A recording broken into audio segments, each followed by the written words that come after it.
All right, let's jump right into one of the most powerful ideas from Stephen Covey's work, Habit 3, Put First Things First. So if Habit 1 was all about knowing you're the driver of your life, and Habit 2 was about creating the map, well, Habit 3 is where the rubber finally meets the road. It's all about execution. Okay, let's get started with a really powerful question from Covey himself. Just take a second and actually think about this. What is that one thing that if you did it consistently every single week would be a complete game changer for you? Got it? Okay, hold on to that answer because it is the absolute key to everything we're about to talk about. So if we know what that one thing is, why aren't we doing it? Well, the answer usually comes down to what Covey calls the tyranny of the urgent. You know that feeling. You're busy all day long, just running from one fire to the next, but at the end of the day, you feel like you haven't actually made any real progress on the things that truly matter. I mean, this quote just nails it, doesn't it?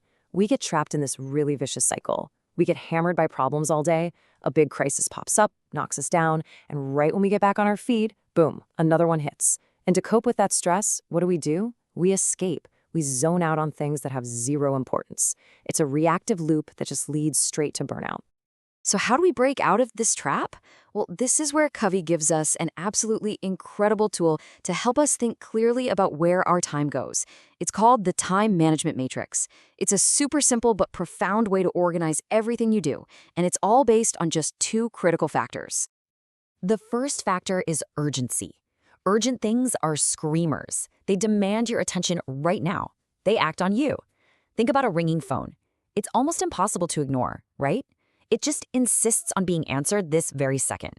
That loud, demanding quality, that's urgency. And the second factor, which is way more crucial, is importance. See, importance is all about results. An activity is important if it actually moves you closer to your mission, your core values, your biggest goals.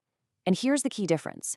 Unlike urgent things that react to us, important things require us to be proactive. We have to act to make them happen.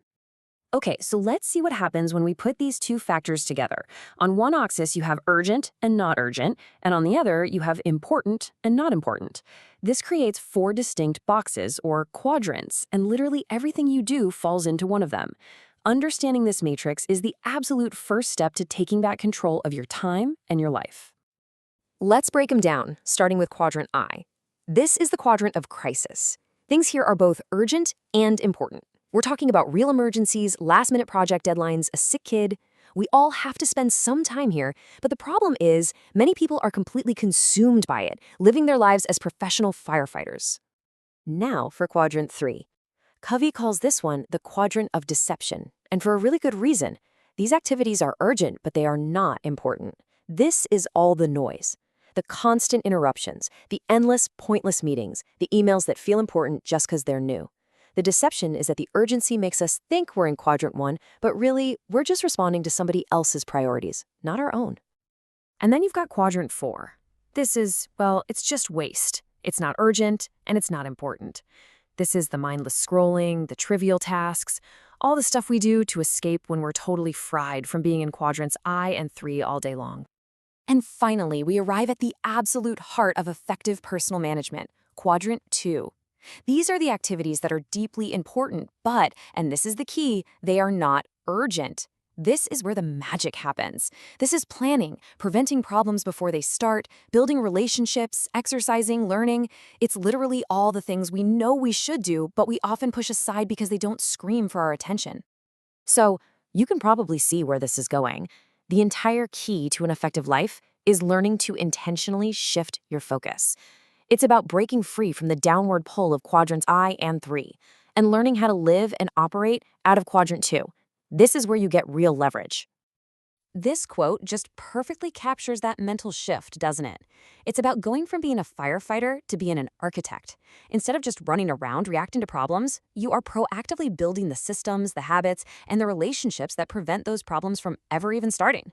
And the difference this makes is just stark. Look at this. Most people's time is totally eaten up by the urgent stuff, leaving just these tiny little scraps for what's actually important.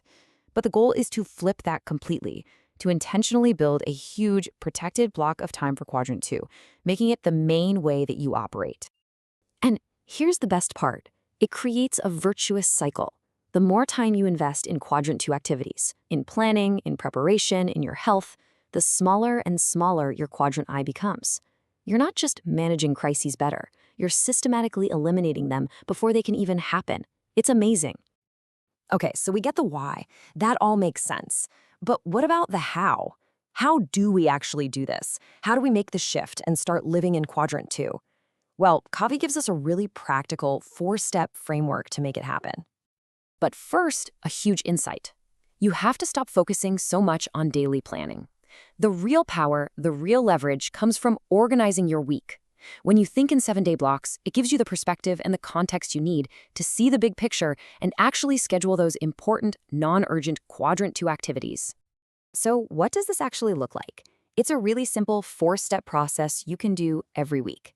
First, you identify your key roles in life, parent, manager, friend, individual. Then, for each role, you ask, what is the single most important thing I can do this week? Pick just 1 or 2 goals. Third, and this is the game changer, you schedule those goals as actual appointments in your calendar. And finally, you adapt day by day, using those core weekly goals as your compass. This brings us to the last, and maybe the most important, mental shift that you have to make to really master this habit. It's a simple but incredibly profound way of looking at your schedule. You have to realize that the biggest enemy of your best is very often the good. The good is all that urgent stuff, the popular things, other people's priorities. It feels good to do it. It's easy to say yes to. But your best life, that's found in your unique contribution, in the things that are deeply important that only you can do. And to say yes to your best, you have to learn how to say no to all that other good stuff. And here it is. This is the core principle of Habit 3. Let me say that again. The key is not to prioritize what's on your schedule, but to schedule your priorities. Don't just make a giant to-do list and then try to figure out what's most important. Start with your priorities, those big Quadrant 2 rocks, and put them in your calendar first. Build your week around them. So we'll end where we started, but with a twist. Let's be honest, saying no to all the urgent, popular stuff is hard. It's really hard. The only way you can do it consistently is to have a bigger, more powerful yes burning inside you. So what is your Quadrant 2 yes? What mission, what relationship, what goal is so incredibly important to you that it will give you the strength to say no to everything else? And finally, put first things first.